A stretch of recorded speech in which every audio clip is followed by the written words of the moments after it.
Class 5 এর ছেলেরা পারে। নবী এবং রসুলের মধ্যে পার্থক্য কি? নবী এবং রসুলের মধ্যে পার্থক্যটা কি? ক্লাস 5 এর ছাত্ররা পারে। একটা কথা মনে রাখবেন, যারা রসুল তারা নবীও, যারা নবী শুধু নবী তারা রসুল নয়, কিন্তু যারা রসুল তারা রসুল এবং নবী। রসুল প্লাস নবী।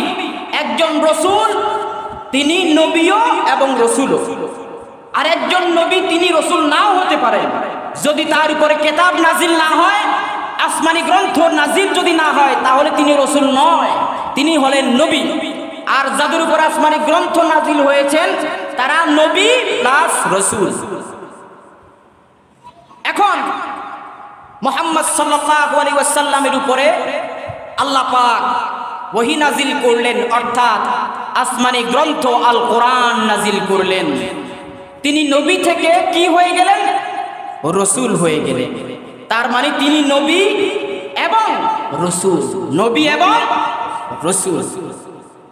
নবুয়তির প্রকাশ হয়েছে 40 বছর বয়সে। আল্লাহ পাক নবী হিসেবে প্রেরণ করলেন।